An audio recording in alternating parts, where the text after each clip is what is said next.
really need to make these banks do what they should be doing, rather than saying, no, we're not going to comply with the law. And yes, we will pay the fines because we are rich. We have so much money we can do that. And so I could reserve the balance of my time. The gentlewoman reserves. The gentleman from Texas is recognized. May I request the balance of time for each side? The gentleman from Texas has 13.5 minutes. Gentlewoman from California has 3.5 minutes. Okay. Madam Speaker, I yield 2 minutes to the gentlewoman, Ms. Kim, from the great state of California. The gentlewoman from California is recognized for 2 minutes. Thank you. I rise in strong support of SJ Resolution 32. This is a CRA resolution to rescind the CFPB's final rule implementing Section 1071 of the Dodd-Frank.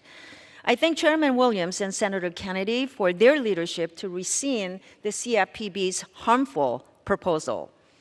The rule is nearly 900 pages and requires lenders to report 81 data fields. If the CFPB's proposal is enacted, small financial institutions will be forced to devote more of their time to comply with burdensome regulations rather than focusing on providing loans for small business owners. With credit tightening for small businesses due to persistent inflation, higher interest rates, and an uncertain economic environment, the CFPB's Section 1071 rule would impose higher costs for small businesses and lead to a decrease in lending to small, minority-owned, women-owned businesses. Earlier this year, the CFPB suffered a major data breach when an employee forwarded consumer information of more than 250,000 to a personal email account. So how can we trust the CFPB to properly manage the collection of additional data when it cannot efficiently safeguard existing data? So I would urge Director Chopra to go back to the drawing board on Section 1071 and issue a rule that gets it right without punishing small banks and small credit unions with higher compliance costs and burdensome requirements. I strongly urge my colleagues to support this resolution and access to credit for small businesses by voting in favor of this resolution. With that, I yield the balance of my time. The gentlewoman yields. The gentleman from Texas is recognized. Reserve. The gentleman reserves. The gentlewoman from California is recognized. I continue to reserve the balance of my time. The gentlewoman reserves. The gentleman from Texas is recognized. Madam Speaker, I have no further speakers and am prepared to close. I reserve. The gentleman reserves. The gentlewoman from California is recognized to close. Or you can do the closing. This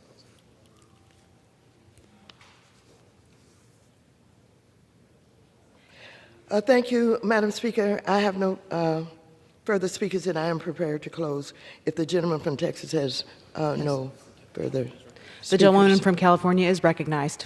I yield myself the balance of the time. When we started this debate, I mentioned Rashonda Young, who happens to be a young black woman from Waterloo who had many challenges getting a small business loan and sued the CFPB to complete the Section 1071 rule. After CFPB settled the case with her, Ms. Young said, and I quote, "I'm just humbled to be part of the process. Sometimes we feel so small, but this is one of those things that shows if we're willing to speak up, we actually can make a difference." End of quote. Ms. Young has since sold her business and is now working with other investors to try and open up the first minority bank in Iowa with the goal of being certified as a CDFI, offering the kind of small business loans to others that she had such a time obtaining. And let me just tell you something. We support CDFIs, the Community Development Financial Institutions. And why do we support them? Because they could not get loans from the banks in America. And so here we are, the taxpayers, further trying to help small businesses by supporting these Community Development Financial Institutions. They were developed because small businesses couldn't get loans. And then we have on the opposite side of an aisle people who are opposing how we can support these small businesses by getting the transparency done that we need to have done. They would rather support the biggest banks in America and have the taxpayers try to do something about small businesses with CDFIs than give their small business an opportunity. I want to tell you, I don't know how they're going to vote on the other side, but this issue is not going to go away. And I want to tell you that the constituents are going to learn in this country who's supporting small businesses. All of this talk and this rhetoric about I love small businesses, I support small business, will not continue to work. The fact of the matter is small businesses are shutting down. They are closing because they don't have access to capital. And so for all of those members on the opposite side of the aisle who took out PPP loans that have been forgiven, you ought to be ashamed, and you ought to not oppose the CFPB from trying to protect these small banks as the courts have told them to do. And so with that, Madam Chair, there's a lot more that can be said. We're going to continue to unveil this information about who is simply spouting rhetoric and who is actually doing something for small businesses. It is unfortunate that we have to fight this hard. We have to do everything that we possibly can because the banks don't want them in their banks. They don't want to be bothered with them. They're too small. We have small businesses who only need $50,000, $75,000 to improve their technology, to be able to take their businesses to a place where they can earn more money. We can't even start to talk about startup capital. None of them get startup capital. If they're able to convince anybody for a little capital to expand their businesses, they will do that. But otherwise, small businesses do not have the support of the Republicans in the House of Representatives. The gentlewoman's time has expired. As it is seen here today. I yield back. The gentlewoman yields. The gentleman from Texas is recognized. Thank you, Madam Speaker. And as my colleagues and I have stated today, my biggest fear is that many lenders may decide to fully exit small business lending due to the overly burdensome collection requirements, or because they just don't want to put their small business customers in an uncomfortable situation. I do not believe this is the outcome Congress or the CFPB intend with implementation of this section of Dodd-Frank. However, I know, as a small business owner myself, if this rule goes into effect, it will not bode well for small businesses seeking the credit needed to grow and support their communities. That's the bottom line. And we need to help small businesses. We need to help them not only create jobs, but to create net worth among their employees. So I urge my colleagues to support this resolution. And Madam Speaker, I yield back the balance of my time. The gentleman yields. All time for debate has expired. Pursuant to the rule, the previous question is ordered on the joint resolution. The question is on the third reading of the joint resolution. Those in favor say aye. Those opposed say no. The ayes have it. Third reading. Joint resolution providing for congressional disapproval under Chapter 8 of Title 5 United States Code of the rules submitted by the Bureau of Consumer Financial Protection relating to small business lending under the Equal Credit Opportunity Act, Regulation B. The question is on passage of the joint resolution. All those in favor say aye. Those opposed say no. In the opinion of the chair, the ayes have it. For what purpose does the gentlewoman from California seek recognition? I request a recorded vote. I'm sorry I interrupted. I have to say it over and over again so I can get this recorded. Does the gentlewoman request the yeas and nays? The yeas and nays are requested. Those favoring a vote by the yeas and nays will rise. A sufficient number having risen, the yeas and nays are ordered. Members will record their votes by electronic device. Pursuant to Clause 9 of Rule 20, this 15-minute vote of passage of the joint resolution will be followed by a 5-minute vote on adoption of House Resolution 878. This is a 15-minute vote.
On this vote, the yeas are 221, the nays are 202.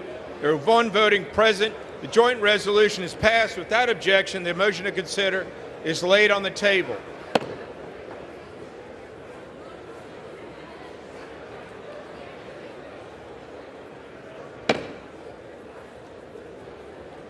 Pursuant to Clause 8 of Rule 20, the unfinished business is the vote on the adoption of House Resolution 878, on which the yeas and nays are ordered. The clerk will report the title of the resolution. House Resolution 878, resolution providing for the expulsion of Representative George Santos from the United States House of Representatives. The question is on the adoption of the resolution. Members record their vote by electronic device. This is a 5-minute vote.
On this vote, the yeas are 311, the nays are 114, with 2 recorded as present. 2/3 voting in the affirmative, the resolution is adopted, and a motion to reconsider is laid upon the table. The clerk will notify the governor of the state of New York of the action of the House. Under Clause 5D of Rule 20, the chair announces to the House that in light of the expulsion of the gentleman from New York, Mr. Santos, the whole number of the House is now 434.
For what purpose does the gentleman from Chris of New Jersey seek the floor? Mr. Speaker, I ask unanimous consent that when the House adjourns today, it adjourn to meet on Monday next, when it shall convene at noon for morning hour debate and 2 p.m. for legislative business. Without objection.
The House will be in order. For what purpose does the gentleman from Stanton of Arizona seek the floor? Mr. Speaker, I ask to address the House out of order. The House will be in order.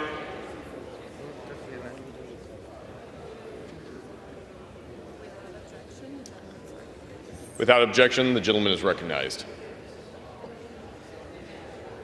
Mr. Speaker, this morning we lost one of our greatest Americans.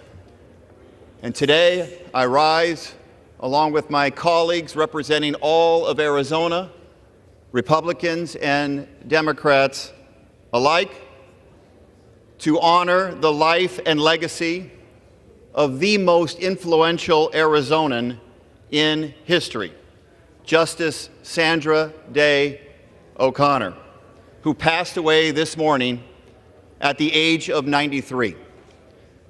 Justice O'Connor spent her life breaking down barriers in pursuit of a more just society.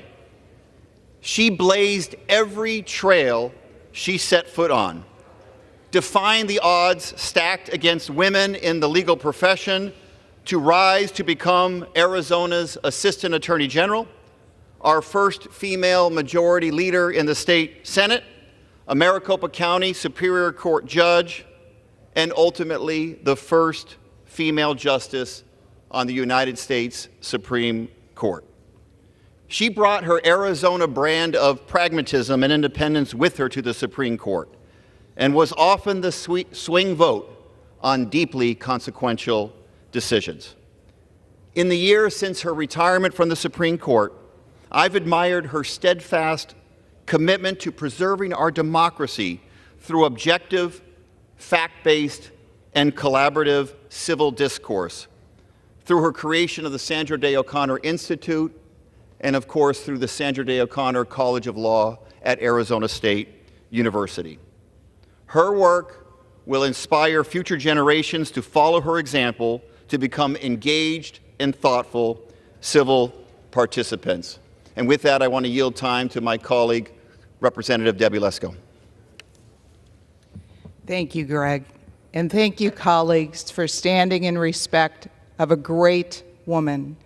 Not only a great woman for Arizona, but a great woman and trailblazer for all of American and all women across America.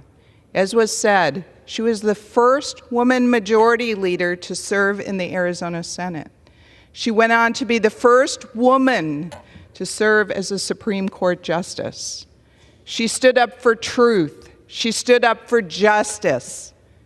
She's not only a wonderful woman and a representative of Arizona, but a wonderful American. And we are saddened by her passing, but she set the trail for all of us women. She was a great Republican, a great American, and we praise her each and every day. With that, I ask the House to join me in a moment of silence.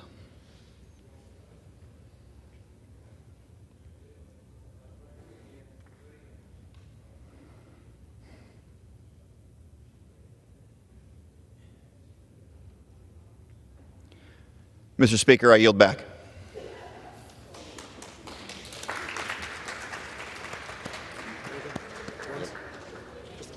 Okay. The chair will now entertain requests for 1-minute speeches. For what purpose does the gentleman from California seek recognition?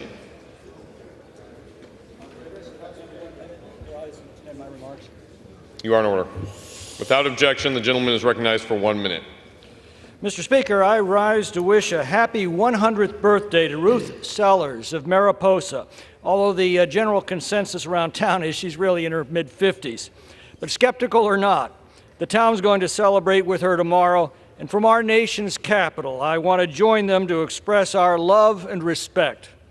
An Army brat, she spent her youth in pre-war China and the Philippines. In the war, when she wasn't Rosie the Riveter at the Newport shipyard, she was a USO volunteer where she met her husband, Earl. After a successful career at IBM, she retired to Mariposa in 1986 and has since been a terrifyingly inexhaustible force of nature in so many community endeavors it would take an hour to catalog. She'll be celebrating many more birthdays in the years ahead, and Mariposa will be better for it. So happy birthday, Ruth.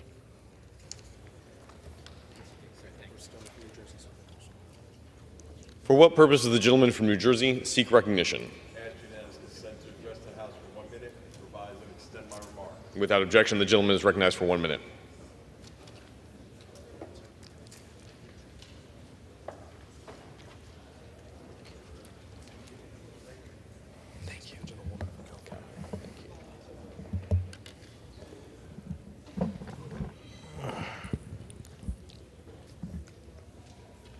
Mr. Speaker, I rise today to discuss the bipartisan efforts to make our nation's pipeline network safer.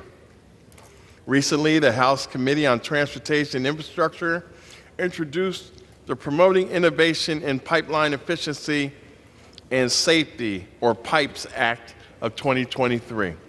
This bill will help secure $2.6 million, 2.6 million miles of pipelines that carry natural gas and petroleum to communities nationwide.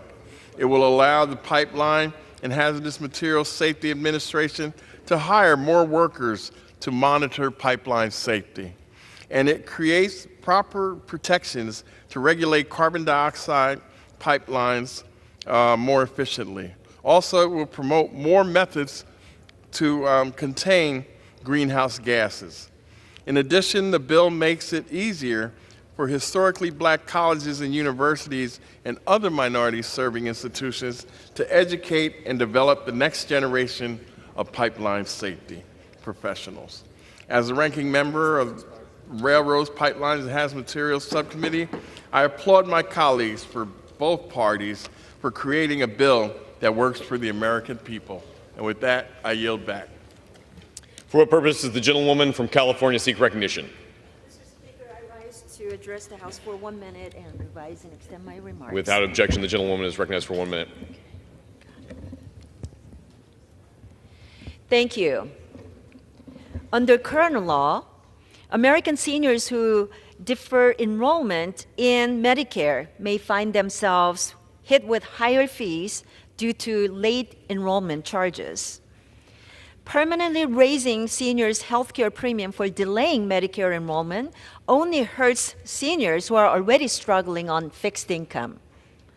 That is why I helped introduce the Medicare Economic Security Solutions Act. This is a bipartisan bill to cap these fees and address red tape for seniors enrolling in Medicare. As someone who's approaching the eligibility age myself, believe it or not, protecting the benefits our seniors have earned is personal to me. I'm proud to help lead this bipartisan and common sense bill that would lower costs for my constituents. I urge my colleagues to join me on this bill, and I yield back. For what purpose does the gentleman from Florida seek recognition? Mr. Speaker, I seek unanimous consent to address the House for 1 minute to revise and extend my remarks. Without objection, the gentleman is recognized for 1 minute. Mr. Speaker, I rise today to celebrate and honor one of Orlando's legends, the first black man hired to teach at Winter Park High School, the first black administrator at Rollins College, the first black man from Orlando who was elected to the state legislature since Reconstruction, the first black chairman of the Orange County Democratic Executive Committee, and the first black legislator to pass 2 constitutional amendments, Dr. Alzo J. Reddick. A son of Central Florida, Dr. Reddick has been a tried and true tireless leader for our Orlando community, and importantly, for the advancement of our black and brown people and folks across the entire country. He was on the forefront of the fight to uplift the working class and poor folks of our community, to extend educational opportunities to students from all walks of life, and to create a world where our community knows peace, equity, and equality. Dr. Reddick paved the way for legislators like me to be where we're at today. And so today I thank him and honor him for all the work he's done for every single Floridian. I yield back. For what purpose does the gentleman from Georgia seek recognition? Ask unanimous consent to address the House for 1 minute to revise and extend my remarks. Without objection, the gentleman is recognized for 1 minute. Mr. Speaker, I rise today to congratulate William Lou Reed on being named Rincon's new fire chief. Reed started with the Rincon Fire Department in November of 2011 and has served as a firefighter, an engineer, and a captain. Lou was appointed to be the Rincon Fire Chief September 11th after having led the department on an interim basis for 20 months. He recently received a bachelor's degree in fire administration and is working towards a master's degree in public health administration. As the new chief, he has already created goals to reduce the number of fires and fire-related deaths by analyzing response data, providing safety education programs to residents, and enforcing state and local fire prevention codes. Lou has already shown he has the skills of a true leader, and I'm excited to see what he accomplishes further as the new Rincon Fire Chief. Thank you, Mr. Speaker, and I yield back. For what purpose does the gentleman from California seek recognition? A minute, revise and extend my remarks. Without objection, the gentleman is recognized for 1 minute. Mr. Speaker, today I rise in support of Senator Schumer's address on anti-Semitism in the Senate. I echo Senator Schumer's concerns. Anti-Semitism is on the rise in our country, and it is simply unacceptable. As Americans, we have the responsibility to condemn bigotry and hate in all of its forms, including anti-Semitism. To quote my friend and colleague in the Senate, we are stewards of the flames of liberty, tolerance, and equality that warm the American melting pot and make it possible for Jewish Americans to prosper alongside Palestinian Americans and every other immigrant group from all over the world. I thank Senator Schumer for his powerful words. As we watch the events abroad and here at home unfold, I urge Americans to remember that our shared humanity, commitment to equality, and tolerance are our greatest strength. And I ask permission to enter Senator Schumer's remarks in the congressional record.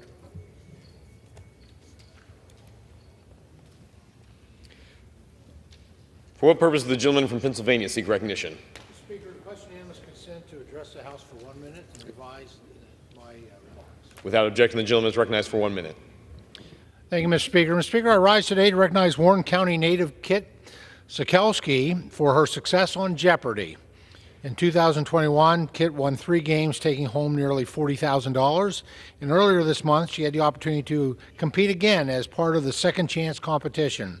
Second Chance competition gave champions from the past couple sessions an opportunity to qualify for this season's Tournament of Champions. Kit was able to make it out of the quarterfinal before finishing second in the semifinal match. While she was unable to move forward in the competition, Kit earned the elusive Jeopardy! Champion title. Congratulations on this special achievement. Thank you, Mr. Speaker, and I yield back the balance of my time. For what purpose does the gentleman from Michigan seek recognition? Mr. Speaker, I ask for unanimous consent to address the House and extend my remarks. Without objection, the gentleman is recognized for 1 minute.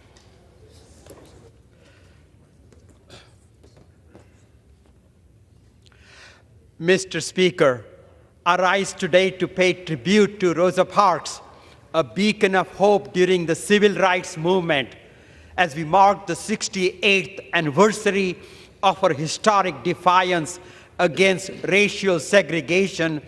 We remember her decision to not give up her seat on a Montgomery bus in 1955 and how it ignited a movement that reshaped our nation's history. Detroit, her adopted home and final resting place, has been indelibly marked by her courage. Her spirit and resolve continues to inspire generations in Detroit to stand up against racial disparity and champion equality. In her honor and in recognition of the city she loved, we must persist in our efforts to dismantle systemic racism and build a society where every individual, regardless of race, can achieve their full potential. Mr. Speaker, I yield back. For what purpose does the gentleman from South Carolina seek recognition?